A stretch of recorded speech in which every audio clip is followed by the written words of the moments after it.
On est en 2024, on a des cartes graphiques surpuissantes, les RTX 4090, tout ça. On aura peut-être même bientôt les RTX 5000, 5090 et tout. On a des systèmes surpuissants, on a des jeux incroyablement beaux, mais on a des fonds d'écran tout bêtes. Juste, voilà, depuis plus de 20 ans, on a des fonds d'écran statiques comme ça, avec des icônes sur le bureau. Alors, ce sera peut-être temps de changer, non? Donc aujourd'hui, je vous présente Lively Wallpaper, une application hyper bien faite et open source pour Windows pour avoir des fonds d'écran animés.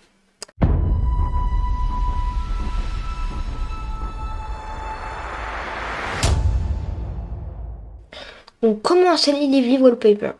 Vous avez deux solutions. Soit vous vous rendez sur le site, vous cliquez sur Download, voilà, et vous cliquez sur l'installateur, ou alors vous ouvrez le Microsoft Store et vous tapez Lively Wallpaper, tout simplement. Donc une fois que c'est fait, elle apparaîtra peut-être dans vos recommandations. Mais sinon, bah vous le cherchez. Oula, pourquoi? Rendez-moi mes icônes. D'accord. Donc vous cherchez Lively Wallpaper, voilà, on l'ouvre. Donc on va aller sur le bureau en faisant Windows D. C'est pas obligatoire ça. Et là vous allez voir. Soit il va rien se passer si vous avez rien configuré. Sauf que vu que j'ai des trucs configurés par défaut, voilà, ça devient sombre, ça devient noir, ça devient plus noir. Et là, tardo, j'ai un fond d'écran animé. Si c'est votre premier démarrage, il devrait apparaître en fenêtre, sinon il apparaît dans le noir des tâches. Vous pouvez le glisser ici, mais bon, je le laisse dans le petit menu, j'ai juste le nouveau Vintage. Bref, comme vous voulez, faites clic droit, ouvrir Lively.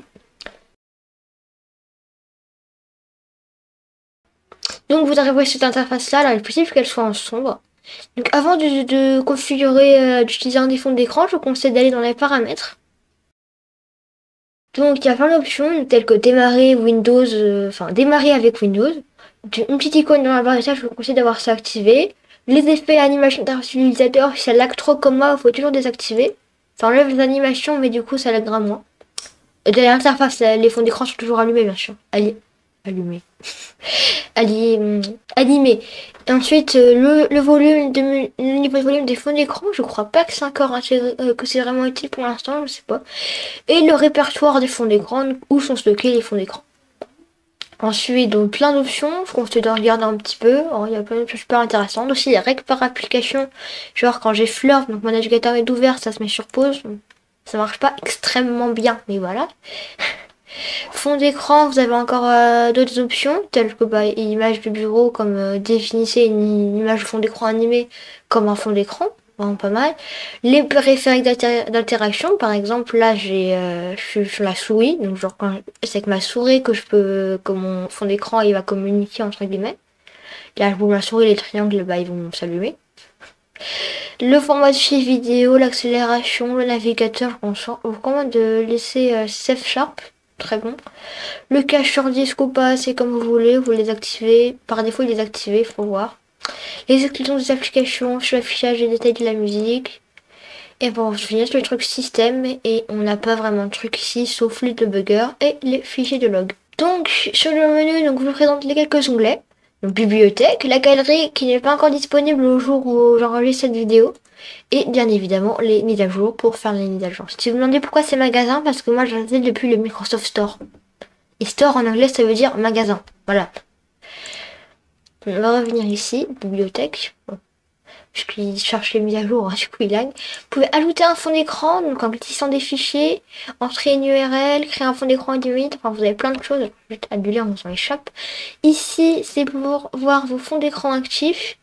Donc voilà, vous pouvez sélectionner votre écran. Et surtout écran de veille, donc c'est vachement pratique. On verra plus tard sur comment l'activer. Ensuite, du coup, comment configurer, tout simplement, tout bête. Imaginons que j'ai envie d'avoir, je sais pas moi, le truc du salon. Living room, music visualizer et tout. Donc je fais trois petits points pour voir à propos, donc plus d'infos. Voilà, type site web, auteur, nom d'auteur et tout.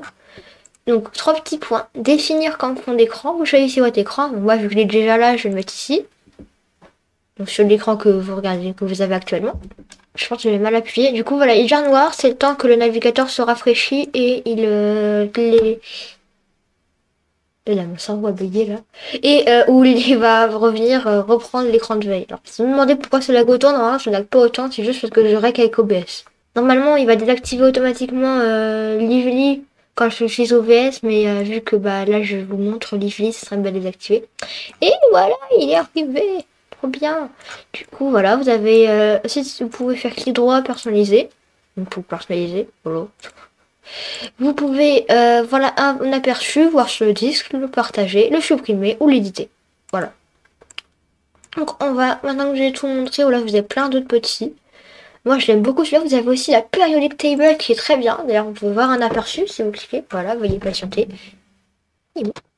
Donc voilà la petite table périodique. Quand on clique, bah voilà, ça s'est rangé. Il y a plein d'écrans vraiment sympas. Et en plus, sont réactifs. C'est-à-dire que là, moi, sur celui que j'ai, on va voir que autour, on a un petit contour en fonction de ce qui est affiché sur la télé. Il n'y avait pas de signal. Donc, voici une petite démonstration. Là, je suis mon player YouTube qui de base me sert à télécharger des vidéos YouTube pour avoir des mèmes et tout. Mais très bien, en fait, de base, c'est un player. Mais vu que tout le téléchargement est extrêmement bien fait, bah, j'utilise comme tout téléchargement. Voilà, je fais ce que je veux, ok. Donc, du coup, je peux prendre une de mes vidéos, genre comment faire un serveur sur Minecraft Create.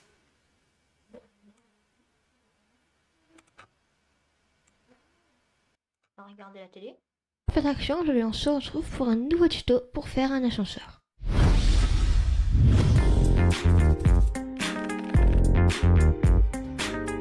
Regardez bien la lumière aussi, quand j'arrête la musique, elle s'éteint. Quand la musique elle va s'allumer, vous choisissez le bloc que vous voulez. Moi je prends des blocs de planche de chêne.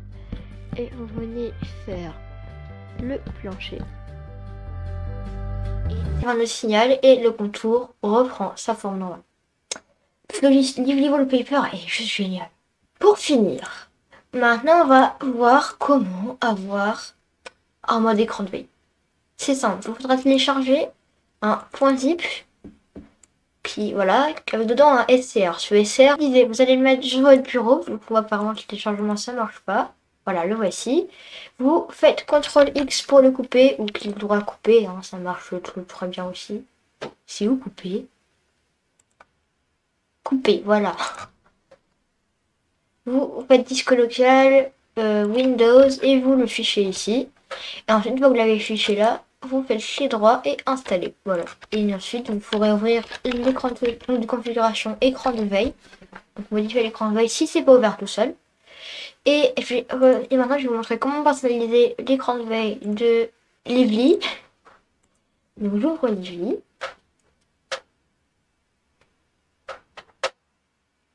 D'abord, je vais remettre ma configuration normale de l'écran. Que je vais rechercher mes trucs.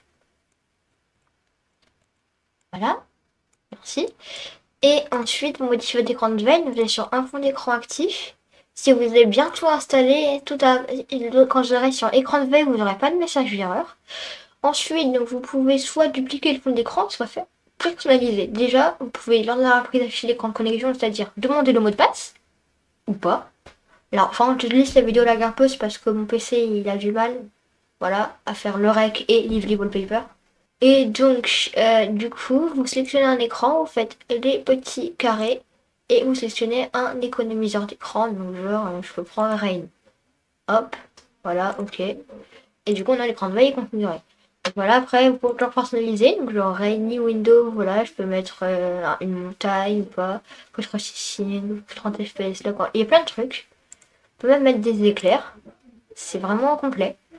Lui, je peux fermer les wallpaper et genre on peut faire un petit aperçu. Normalement, vous verrez l'écran principal, celui avec la montagne. Alors apparemment, il a pas l'air de vouloir me lancer l'écran de veille. Hop, et là, on a notre image avec la pluie. Voilà. C'est déjà très bien. Et sur mon écran, vous le voyez pas, mais j'ai le parallaxe que j'avais défini. Voilà. Sur ce, on va se quitter sur ce très bel écran.